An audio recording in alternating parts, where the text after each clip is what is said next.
Ассалаумағалейкум. Құрметті менің көрермендерім, бауырларым, ағайын туыс халқым. Бүгін сіздермен өте маңызды, әрқайсымыз үшін өзекті тақырыпта сыр шертіспекпін. Бәріміз де ата-анамыздың, ата-әжеміздің қасымызда ұзақ болғанын қалаймыз ғой шіркін. Жақында ғалымдар, дәрігерлер таңғаларлық жаңалық ашты. Олардың айтуынша, қарт адамдар міндетті түрде сағаттап жаяу жүріп, ауыр жаттығулар жасамай-ақ 100 жастың шыңына жете алады екен. Бұл көпшілігіміз үшін күтпеген жаңалық болды. Себебі біз ұзақ өмірді тек физикалық белсенділікпен байланыстыратынбыз. Дегенмен, зерттеулер көрсеткендей, ұзақ әрі сапалы өмір сүрудің құпиясы біз ойлағаннан әлдеқайда қарапайым болып шықты. Бұл үшін бар болғаны күнделікті 5 әдетті өмір салтымызға енгізу жеткілікті екен. Иә, қателескен жоқсыз, небәрі 5 әдет. Бұл әдеттер тек қана дене саулығын емес, сонымен қатар жан саулығын, рухтың сергектігін сақтауға бағытталған. Бұл әдістерді кез келген адам, жасына, тұрмыстық жағдайына қарамастан оңай қолдана алады. Мұнда ешқандай қымбат дәрі-дәрмек немесе күрделі құрал-жабдық қажет емес. Сонымен, бүгінгі видеомызда мен сіздерге сол 5 сиқырлы әдет туралы егжей-тегжейлі айтып беретін боламын. Бұл тек құрғақ ақпарат емес. Бұл біздің үлкендерімізге, ата-әжелерімізге деген қамқорлығымыздың көрінісі. Олардың әрбір күнін қуанышқа, денсаулыққа толтыру біздің парызымыз. Ендеше, менімен бірге болыңыздар. Видеоны соңына дейін көріп, ата-анамыздың ғұмырын ұзартуға бірге атсалысайық. Кеттік! Ең бірінші және ең маңызды әдет бұл әрине дұрыс тамақтану. Ас адамның арқауы деп ата-бабамыз бекер айтпаған ғой. Біздің үлкендеріміз үшін тамақтану рационы ерекше маңызға ие. Майлы, қуырылған, тым тәтті тағамдардан бас тартып, табиғи жеңіл сіңетін азық-түлікке көшкен абзал. Күнделікті ас мәзірінде көкөністер, жеміс-жидектер, дәнді дақылдар, әсіресе сұлы, қарақұмық сияқты ботқалар міндетті түрде болуы керек. Ақуыз көзі ретінде майсыз ет, балық, жұмыртқа және бұршақ тұқымдастарын таңдаған жөн. Ең бастысы, тамақты аз-аздан, бірақ жиі күніне 4-5 рет ішуге дағдылану керек. Бұл ас қорыту жүйесіне түсетін салмақты азайтып, зат алмасуды жақсартады. Сонымен қатар, су ішу режимін ұмытпаған жөн. Күніне кем дегенде 1,5-2 литр таза су ішу ағзаны токсиндерден тазартудың, қан айналымын жақсартудың және буындардың саулығын сақтаудың кепілі. Қанты сусындар, газдалған сусындар мен пакеттегі шырындардың орнына таза су, көк шай немесе шөптен жасалған тұнбалар ішкен әлдеқайда пайдалы. Есіңізде болсын, дұрыс тамақтану бұл қатаң диета емес, бұл өмір бойы ұстануға болатын саналы таңдау. Ата-анамызға осыны түсіндіріп, олардың денсаулығына пайдалы азық-түліктерді қамтамасыз ету біздің міндетіміз. Екінші маңызды әдет толыққанды сапалы ұйқы. Жасымыз ұлғайған сайын ұйқының маңызы арта түседі. Себебі дәл ұйқы кезінде біздің ағзамыз қалпына келіп, жасушалар жаңарып, миымыз күндіз алған ақпаратты реттеп демалады. Көптеген қарт адамдар ұйқысыздықтан зардап шегеді. Бұл олардың жалпы денсаулығына, көңіл күйіне кері әсерін тигізеді. Сондықтан ұйқы режимін қалыптастыру өте маңызды. Күнделікті бір уақытта ұйықтап, бір уақытта оянуға дағдылану керек. Бұл ағзаның ішкі сағатын реттеп, тез ұйықтап кетуге көмектеседі. Ұйықтар алдында тыныштандыратын әрекеттер жасау да өте пайдалы.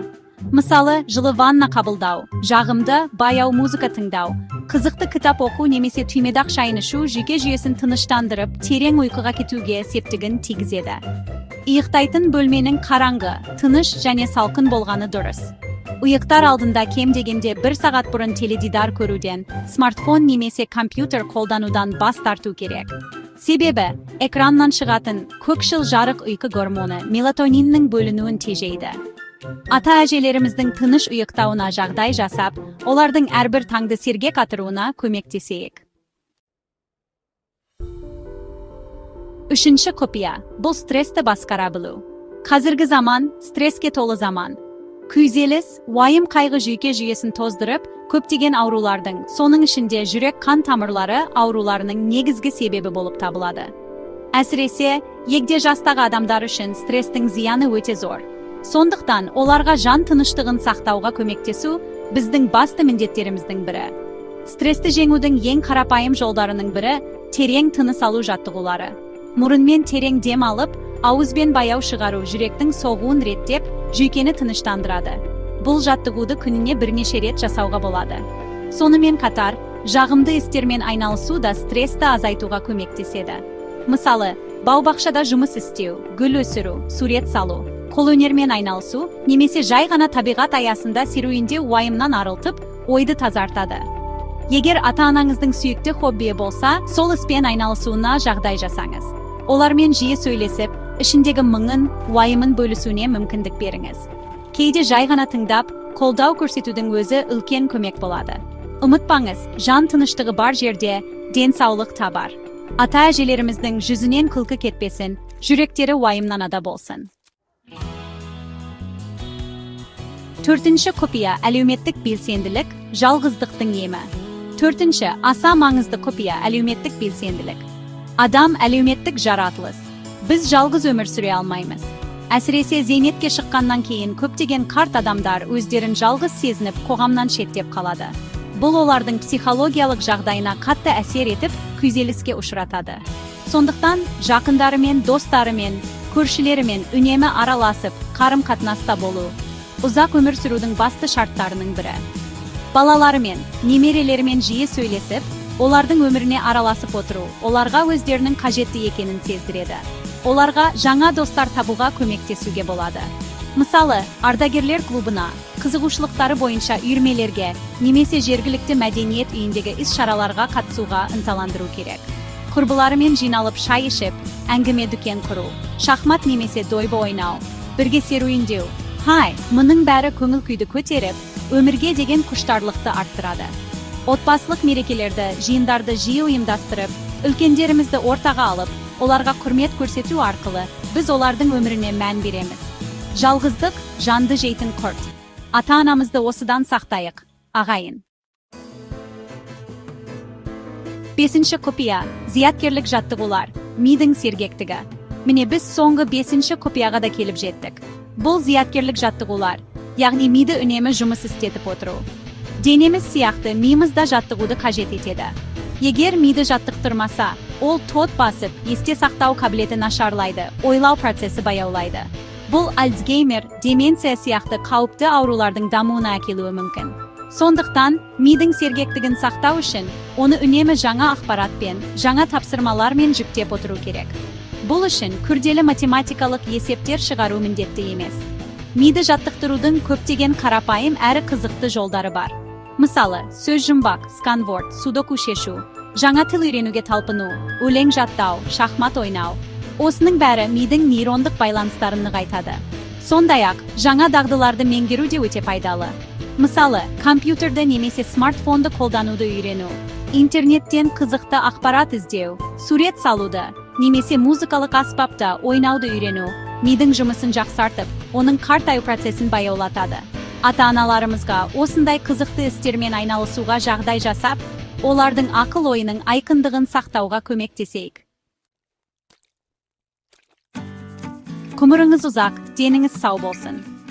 Міне, құрметті достар, біз бүгін сіздермен қарттықта ұзақ әрі бақытты өмір сүрудің 5 қарапайым, бірақ өте маңызды құпиясымен бөлістік. Көріп отырғандарыңыздай, бұл әдеттердің еш қиындығы жоқ. Ең бастысы ниет пен тұрақтылық. Дұрыс тамақтану, толыққанды ұйқы, стресстен аулақ болу, жақындармен араласу және миды жаттықтыру. Осы 5 тіректі берік ұстансақ, біздің ата-аналарымыз, ата-әжелеріміз 100 жастың өзін қуанышпен, денсаулықпен қарсы алатынына мен кәміл сенемін. Бұл тек олардың өмірін ұзартып қана қоймай, сол өмірдің сапасын арттырады. Есіңізде болсын, біздің үлкендеріміз біздің қазынамыз, берекеміз. Олардың ақылы батасы, өмірлік тәжірибесі біз үшін баға жетпес байлық. Сондықтан, оларға қамқорлық көрсету, денсаулығын ойлау, әрқайсымыздың азаматтық, перзенттік борышымыз. Бүгінгі видеодан алған пайдалы кеңестерді жай ғана тыңдап қоймай, өміріңізде қолданып, жақындарыңызбен бөлісіңіздер. Осы 5 әдетті күнделікті ұстансаңыз, ұзақ әрі сапалы өмір сүруге мүмкіндік аласыз. Бұл біздің үлкендерге жасай алатын ең үлкен сыйлығымыз болар. Осымен бүгінгі видеомыз өз мәресіне жетті. Егер видео ұнаса, лайк басып, каналыма жазылуды ұмытпаңыздар. Пікірлер бөлімінде өз ойларыңызбен, ата-аналарыңыздың денсаулығын сақтауға арналған өз кеңестеріңізбен бөлісіп отырыңыздар.